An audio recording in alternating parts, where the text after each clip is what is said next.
and welcome to another edition of Did You Know Doctor Who, or what you may not know about Doctor Who. This is it, ladies and gentlemen. This is the finale to the trial of a Time Lord. This is the ultimate foe. I hope you enjoy.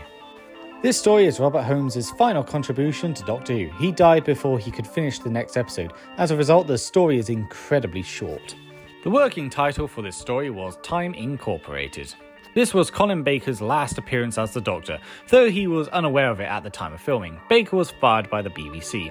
He was invited to come back for a final 4-part story which would have ended in his regeneration, but he declined the offer, as he did not wish to miss out on finding other work in the meantime. Baker did offer to do the whole of season 24 and have the Doctor regenerate at the end, but this was refused. The serial intended to be his finale was subsequently rewritten as Sylvester McCoy's debut story, Time and the Rani. Ironically, Baker recorded a final 4-part audio story almost 29 years later in 2015 with Big Finish Productions, after being approached and asked to do so in the anthology The Sixth Doctor, The Last Adventure. He would later express regret for not filming the full episode, claiming he was being selfish and not thinking about the fans. Part 14 is the last episode of the original Doctor Who run to air in a Saturday time slot. A brief clip of Peri is seen towards the story's conclusion when it was revealed that she had not in fact been killed but had escaped to become consort to the king. Now, I've mentioned how Nicola Bryant was happy with Peri's end in Mind Warp. Well, she hated the fact that Peri survived, stating that it retconned her dramatic and shocking exit. At the very end, the Valyard breaks the fourth wall by looking directly into the camera and laughing. This is the last on-screen appearance of the Time Lords as a civilization for 23 years.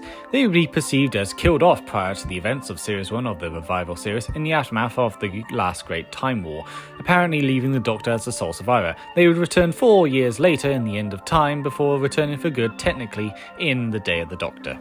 This story marks the final use of the Starfield-based title sequence designed by Sid Sutton and of the Neo-tubing logo. In the original script by Robert Holmes, the story would have featured Jack the Ripper and the Whitechapel murders. The first episode revealed that the Valyard was in fact the Doctor's final incarnation. The finale then opened with the Master saving the Doctor from the quicksand while the Valyard kidnapped Glitz. The Doctor encountered Popplewick again, who led him into a trap baited with the illusionary Mel. Popplewick too was revealed to be a construct of J.J. Chambers, who in turn was unmasked as a Valyard. While news reached the courtroom of the High Council's master resignation, the Master warned that the Valyard had materialised his TARDIS around a time vent in the Matrix. If the vent were to be opened for too long, there would be catastrophic ramifications for space-time continuum.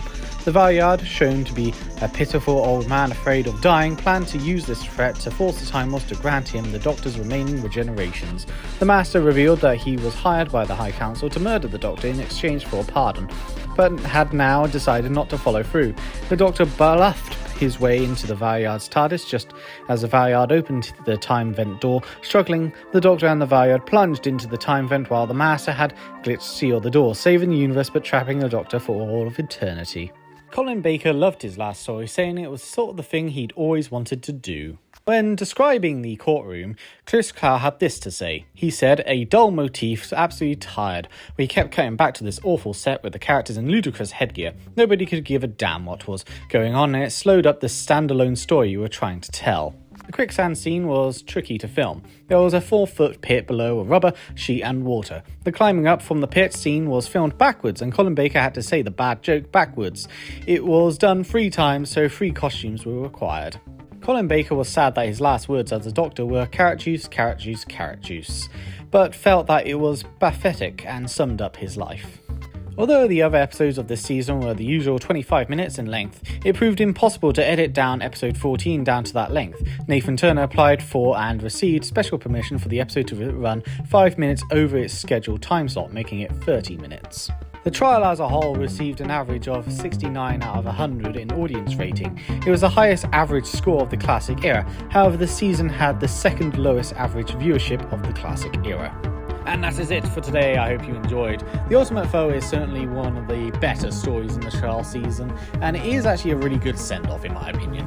It could have been better, obviously. I mean, it's an unfinished story, technically speaking, as it's only 2 parts. But nonetheless, I still think it worked in its favour. I think seeing the Master again is great, and Glitz as well is wonderful. I like the fact that he's sort of like the Master's companion in this, which is quite funny to think about. And of course, the Doctor is wonderful in this. I think this Colin Baker is best. It is a shame that obviously the story got cut very short because of Robert Holmes' death. Now, as a whole, the trial in general, if I were to rank it, I would say that Tale of the Vervoids is my favourite. The Ultimate Foe is my second favourite. The third place is Mind Warp, and in dead last, being absolutely terrible, is The Mysterious Planet. Now, as a whole, the trial sequence didn't really work out in Doctor Who's favour. It still didn't get the viewership that they wanted, and of course, Colin Baker was quite unceremoniously fired, which is a shame because I think that the Sixth Doctor as a whole wasn't such a terrible Doctor. Now, I know a lot of people really don't like the Sixth Doctor, and I know a lot of people, love the Sixth Doctor only because of the audiobooks, and trust me, the audiobooks really make the Sixth Doctor great. But upon rewatching the Sixth Doctor's run recently, I've come to the realization that the Sixth Doctor wasn't as bad as everyone says he is. Yes, there are a lot of moments where you just don't like him. He's very spiteful, and he definitely bullies Perry a lot. And it's certainly obvious when you watch Trial of the Time Lord that Perry gets all the shit, but Mel seemingly doesn't. He treats Mel with a lot of respect, and I get that their intentions was that the Doctor was going to start quite mean-spirited, but as time went on, became much more friendlier. And I think that could have worked out had they been given the time, had things gone their way. Obviously, it didn't go that way, but nonetheless, it would have been an interesting insight. I think it would have been quite... it would have worked, I think, if we were to reflect on the whole thing, but obviously, we never got that. And obviously, the Sixth Doctor's run as a whole had a lot of strange, almost creepy moments.